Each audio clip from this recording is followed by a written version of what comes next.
Adik-adik mahasiswa, kita lanjutkan pertemuan kita kembali pada mata kuliah rekayasa wadah dan peralatan aquacultur. Hari ini kita masuk ke modul 2, yaitu pemilihan lokasi. Berikut ini saya akan menampilkan ada 2 gambar yang dalam pemilihan lokasinya tentunya telah terpikirkan, kemudian dia merencanakan dan mengaplikasikan seperti apa sih wadah budidaya itu dibuat. Kemudian setelah dibuat tentunya dipakai dalam jangka waktu yang lama. Seperti di slide ini kelihatan wadah pembesaran ikan air tawar. Kita bisa lihat desain kolamnya, kemudian saluran pembuangan yang begitu tertata rapi, yang tentunya seperti yang saya katakan tadi, bahwa ini tentunya sudah direncanakan dengan baik di dalam pemilihan lokasi sehingga bisa kita lihat begitu megah kelihatan. Kemudian di slide berikut saya juga akan perlihatkan bagaimana desain budidaya. Ini adalah hatchery yang begitu tertata rapi juga seperti yang slide sebelumnya. Nah, dan tentunya sekali lagi saya katakan bahwa ini di dalam pemilihan lokasi tentunya telah menerapkan prinsip-prinsip seperti apa lokasi budidaya yang baik. Baik, sebelum kita masuk ke materi, saya akan menjelaskan bagaimana capaian pembelajaran yang diinginkan oleh mata kuliah ini. Pada mata kuliah ini, capaian pembelajaran yang diinginkan untuk modul ini bahwa setelah mahasiswa mengikuti kuliah ini, mahasiswa akan dapat menguraikan beberapa faktor dalam pemilihan lokasi.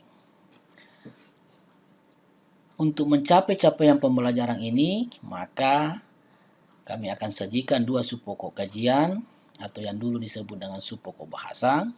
Yang pertama adalah survei lingkungan dan yang kedua adalah kelayakan lokasi budidaya. Jadi setelah survei lingkungan, kemudian kita tentukan bahwa apakah lokasi ini layak atau tidak layak, baik itu di pembesaran ikan maupun di pembenihan. Baik, kita masuk ke subpokok bahasan pertama, yaitu survei lingkungan. Nah, di pertemuan ini kita akan membahas dulu bagaimana survei lingkungan di wadah pembesaran ikan, seperti kolam, tambak, dan wadah pembesaran lainnya. Itu sebelum didirikan atau dibangun, ada hal-hal yang harus kita lakukan. Nah, seperti yang saya katakan sebelumnya di prolog perkuliahan ini, di pertemuan ini, bahwa kita mau membangun, mendirikan wadah pembesaran, tentunya dalam jangka waktu yang lama. Untuk mencapai target itu bahwa kita mau menggunakan dalam jangka waktu yang lama, apa yang harus kita lakukan? Ya, sehingga tujuan itu tercapai. Nah, kita tidak mau mendirikan kolam atau tambak 1 tahun bubar misalnya, atau 2 tahun sebenarnya, seperti itu. Jadi kita mau mendirikan ini wadah pembesaran tentunya dalam jangka waktu yang lama, sehingga kita harus memikirkan seperti yang ada di slide ini, apa-apa yang harus kita lakukan. Jadi di survei lingkungan apa-apa yang harus kita lakukan, ada 2 yang harus kita survei, sehingga nanti hasil survei inilah nanti yang akan dijadikan dasar untuk mendirikan wadah. Yang pertama ada yang disebut dengan faktor teknis, dengan ada yang disebut dengan faktor teknis.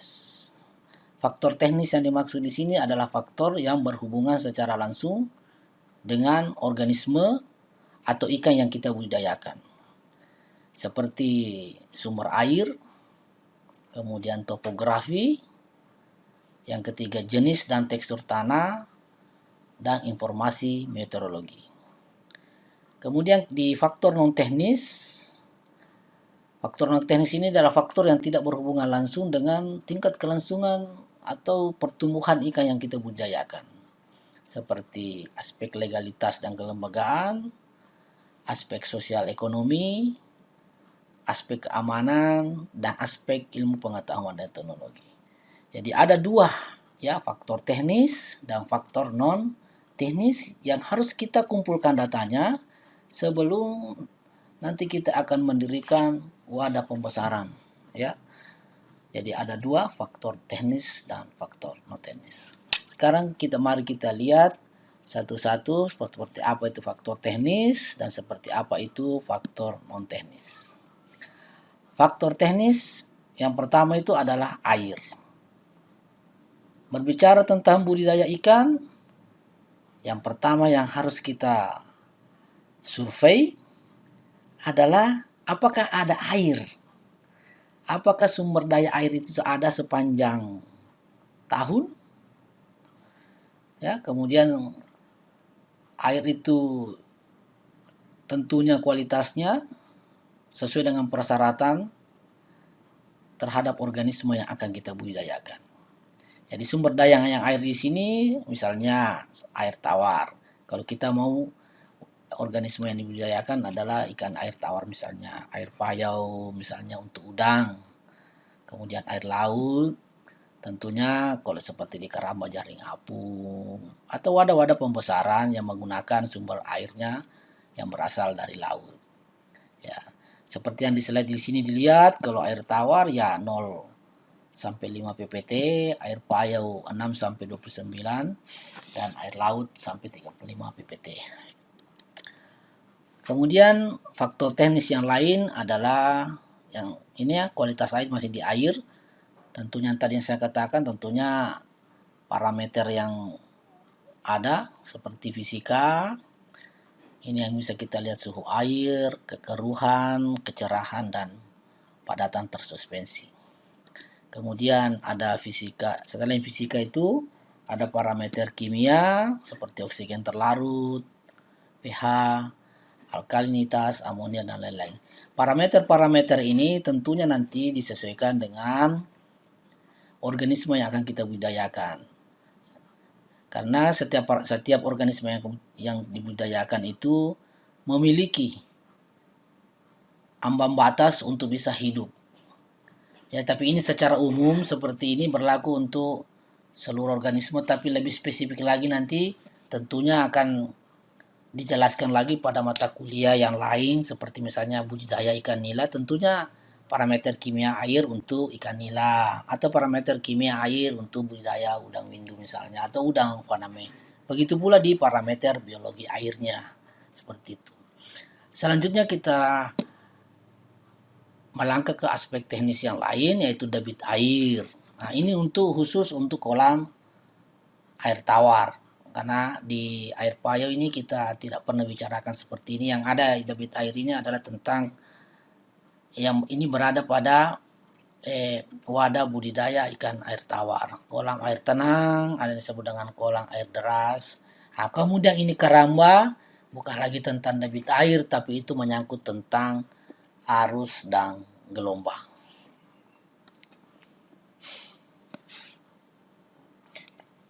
Aspek teknis yang lain, yang kedua adalah topografi. Topografi ini adalah kondisi permukaan tanah yang akan kita dirikan wadah pembesaran. Ya, tentunya ini berhubungan nanti dengan aspek ekonomi. Kemudian berhubungan dengan waktu. Ya, makanya kita harus memperhatikan ini aspek topografi, karena ini nanti akan berhubungan dengan bagaimana caranya kita mengeluarkan air, baik itu saat persiapan lahan, kemudian pada saat budidaya berlangsung, kemudian pada saat panen. Ya, seperti yang biasa kita lihat ada yang disebut dengan elevasi. Jadi di topografi kita survei apakah topografinya landai, kemudian atau dia berbukit, atau berupa amparang, atau dataran rendah, ataukah dia dataran tinggi. Ya. Aspek ketiga yang di aspek teknis yang harus disurvei yaitu tanah. Di tanah ini ada 3 yang harus kita punya datanya pada saat survei lokasi di aspek teknis ini. bagaimana tekstur tanahnya. Tekstur tanah itu seperti liat, berpasir, ataukah dia berlumpur dan sebagainya. Kan ini nanti akan berhubungan dengan nanti pada saat kita mau mendirikan, apakah dia bagaimana pembentuk pematangnya, apakah harus ini nanti kolam atau tambaknya harus kita beton karena teksturnya kurang bagus, ataukah dikasih tambah plastik karena tanahnya porositasnya tinggi, seperti itu. Nah, begitu juga dengan pH tanah, karena pH tanah ini nanti akan mempengaruhi juga nanti pH air.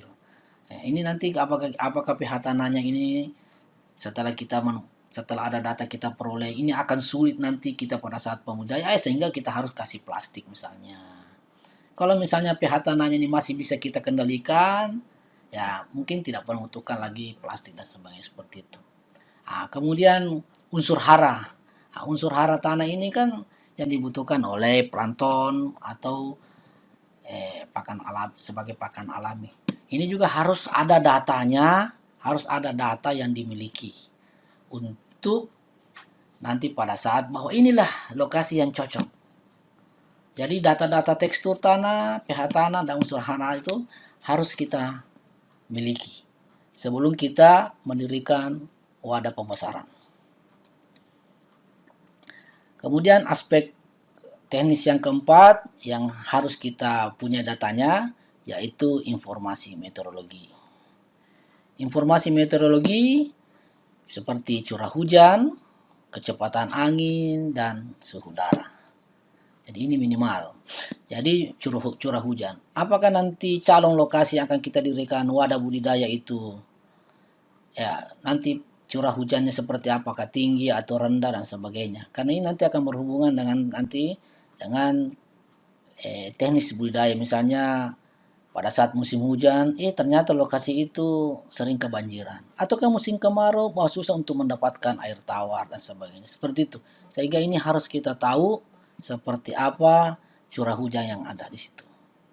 Kemudian yang kedua, kecepatan angin. Di lokasi itu tentunya ini berhubungan dengan bangunan-bangunan yang akan kita dirikan, seperti apa kecepatan angin yang ada di situ.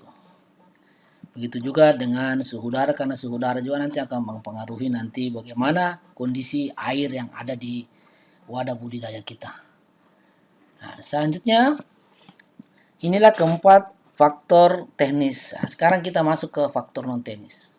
Seperti yang saya jelaskan sebelumnya, bahwa faktor non teknis ini faktor yang tidak berhubungan secara langsung dengan kegiatan atau tingkat kelangsungan budidaya yang kita lakukan. Jadi air itu, saya kembali ke faktor teknis ini untuk memudahkan adik-adik mahasiswa untuk memahami kembali bahwa aspek teknis itu aspek yang berhubungan langsung dengan pertumbuhan, misalnya tingkat kelangsungan hidup udang, ikan yang kita budidayakan seperti air, itu harus ya.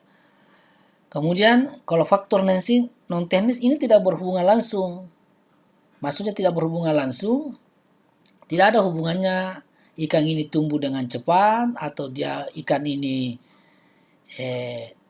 tingkat kelangsungannya tinggi atau tidak, karena tidak berhubungan langsung dengan ikan. Tetapi ini sangat mempengaruhi kelangsungan budidaya secara keseluruhan.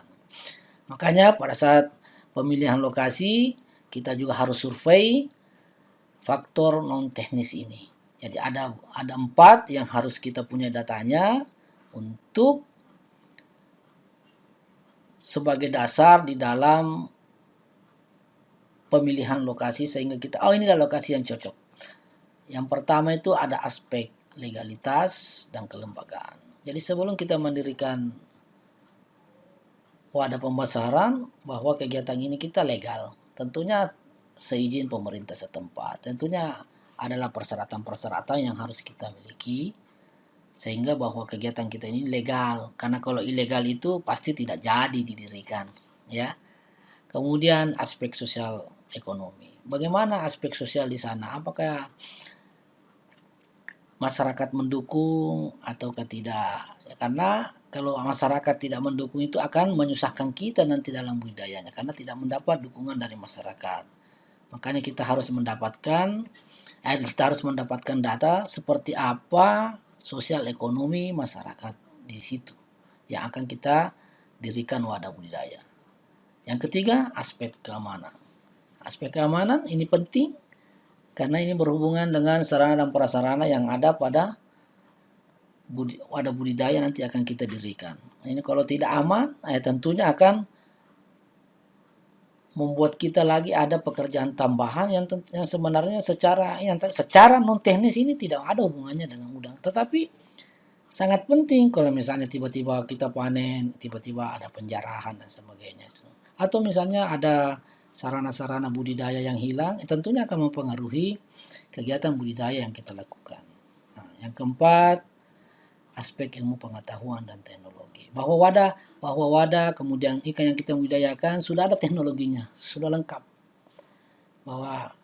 Bahwa yang akan menjalankan ini kemudian sudah ada SOP yang sudah tentunya orang teliti, yang itu sudah tersedia sehingga keberlangsungan kegiatan budidaya yang kita lakukan tidak ada kendala yang kita hadapi.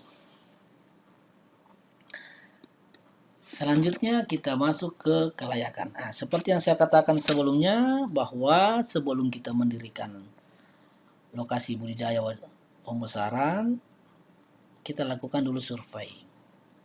Hasil survei itu tadi yang berupa aspek teknis dan non teknis, itulah yang kita ramu karena sudah ada datanya dengan sedemikian rupa, sehingga nanti keluar bahwa lokasi yang akan kita pilih ini bahwa lokasi akan dipilih sudah kita matangkan, disinilah akan lokasi akan kita dirikan. Setelah tentunya dengan pertimbangan sumber daya airnya, kemudian kualitas air, kemudian kuantitas airnya, bagaimana topografinya, bagaimana aspek tanahnya, kemudian bagaimana aspek meteorologi. Tentunya ada perhitungan-perhitungan nanti akan kita jelaskan nanti juga di praktikum. Kemudian bagaimana aspek non teknis. Ini diramu keduanya teknis dengan non teknis sehingga keluar bahwa lokasi ini yang kita pilih ini layak untuk lokasi pembesaran ikan.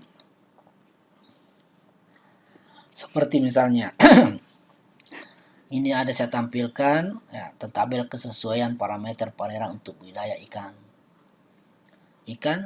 laut di keramba jaring apung. Ini misalnya ini aspek teknis, ini air. Jadi air misalnya kedalaman 10 sampai 20 ada kriterianya sangat sesuai, cukup sesuai bersyarat dan ada tidak sesuai. Nah, itu yang tadi seperti dari mana kita peroleh data ini? Dari mana data hasil itu dilakukan pada saat survei. Pada saat survei kita lakukan pengukuran. Nah, pada saat survei juga karena kita hanya mengukur mungkin hanya 1 tahun, ada juga namanya disebut dengan data sekunder. Kita ambil dari instansi atau lembaga yang berwenang, seperti kalau yang di perikanan sudah pasti di Kementerian Kelautan dan Perikanan, ya itu ada data-data yang dia punyai dari 5 tahun terakhir. Seperti ada juga dari misalnya dari LIPI dan sebagainya. Data-data itu ada, sehingga nanti kita kumpulkan. Kemudian data itu kita cocokkan dengan kondisi ini. Ini salah satu cara di dalam penentuan lokasi pembudidayaan. Tentunya setelah dilakukan survei aspek lingkungan tadi itu. Yang aspek teknis dengan aspek non teknis. Jadi seperti yang saya katakan, ini ada kriteria-kriteria yang digunakan sebagai dasar penentuan kelayakan budidaya. Ini dari hasil penelitian beberapa peneliti, itu seperti Ahmad, tentunya peneliti yang terbaru. Kemudian penentuan kelayakan di masing-masing itu juga seperti ini. Ada sistem yang saya katakan tadi, sistem scoring, sistem skor 1 ini seperti ini yang digunakan. Apakah tidak layak, ada cukup layak, ada tidak layak, atau ada sangat layak. Nah, seperti itu. Kemudian di kelayakan ini saya perlihatkan lagi contoh-contoh seperti ini. Ada ini perhitungan nilai skor minimum, ada skor maksimum, ada bobot. Ini nanti akan kita jelaskan secara rinci pada saat praktikum, karena itu nanti pada saat dilakukanlah aplikasi seperti ada. Nah, kemudian ini tadi ada evaluasi, jadi sudah kita menghitung aspek teknis, kemudian kita ada sangat sesuai, ada sesuai dan tidak sesuai. Tentunya kalau sangat sesuai pastilah akan berdiri ada, kalau tidak sesuai tidak. Kemudian ini ada sesuai, ada hal-hal yang harus kita perbaiki supaya nanti tidak menjadi kendala pada saat budidaya berlangsung. Jadi ini khusus untuk budidaya udang. Kemudian ada juga rumput laut, seperti ya tingkat kelayakan parameter kualitas air dan sosial, kemudian infrastruktur untuk budidaya rumput laut. Ya, ini ada pasti ya, ini pasti ada air karena rumput laut di air ini ada sangat layak, cukup layak dan tidak layak. Kemudian infrastruktur sosialnya, bagaimana lokasi budidaya itu jauhnya dari pemukiman, karena dari pemukiman pasti ada limbah-limbah rumah tangga seperti buangan deterjen dan sebagainya. Kemudian air tawar, karena ini rumput laut, ya pasti harus jauh dari sumber air tawar. Bagaimana jarak dari muara sungai? Karena kalau jarak dari muara sungai, pak air tawar juga, kemudian tingkat kekeruhan air seperti itu juga diperhitungkan kan. Ya, ini untuk rumput laut. Nah, kemudian bagaimana tingkat kelayakan lain untuk spesies lainnya? Tadi ada udang windu, ada rumput laut. Tentunya akan berbeda untuk ikan nila misalnya, ikan mas, atau kerapu, atau kakap dan sebagainya. Itu akan berbeda. Karena masing-masing spesies itu ada batas yang optimal yang diinginkan untuk dia bisa tumbuh dengan baik. Nah, kemudian analisis kelayakan ya. Jadi pada saat kita mengukur kualitas air, kemudian mengambil sampel dan sebagainya, tentu ada titik-titik pengambilan sampel yang bisa mewakili secara keseluruhan. Dan saya kira itu sudah diajarkan pada mata kuliah kualitas air. Bagaimana cara menentukan stasiun-stasiun pengambilan sampel supaya sampel yang diambil itu bisa mewakili secara keseluruhannya. Kemudian bisa menggunakan juga selain misalnya langsung, ada juga bisa menggunakan peta dan data lain. Nah, seperti itu. Kemudian berapa kali harus kita mengambil sampel, kemudian frekuensi pengambilan sampelnya dan pengukuran sampelnya itu sudah diajarkan di mata kuliah kualitas air. Ya.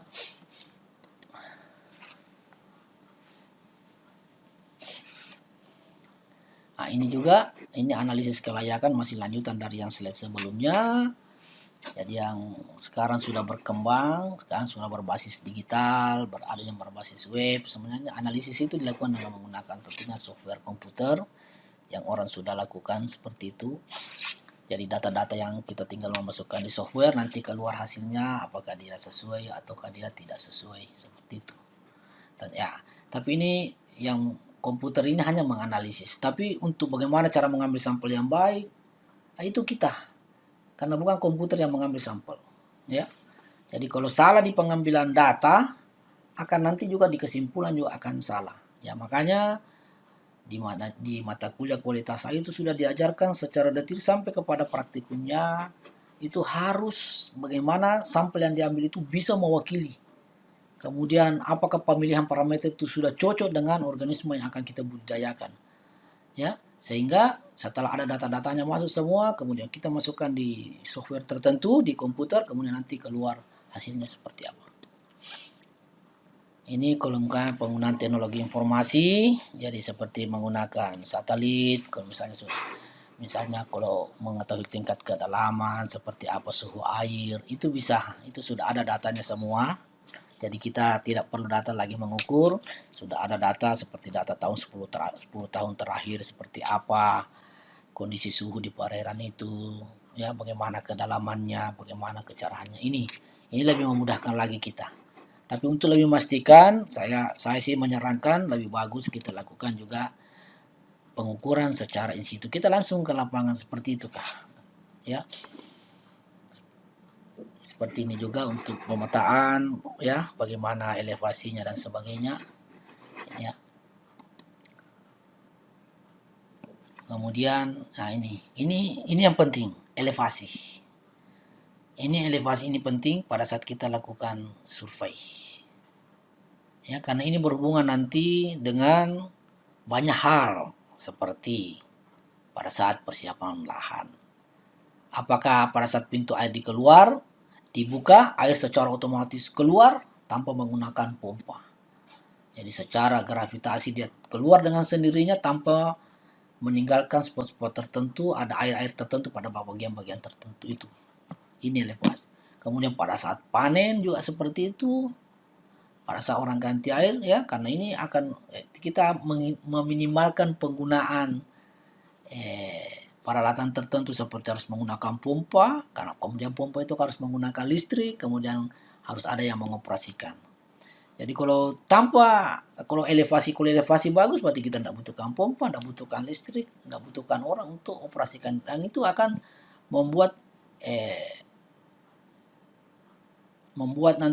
membuat secara ekonomi itu kita lebih kompetitif lah, karena tidak ada biaya tambahan. Karena memang dari awal pada saat kita melakukan survei lokasi, elevasi ini kita perhitungkan dengan baik. Selanjutnya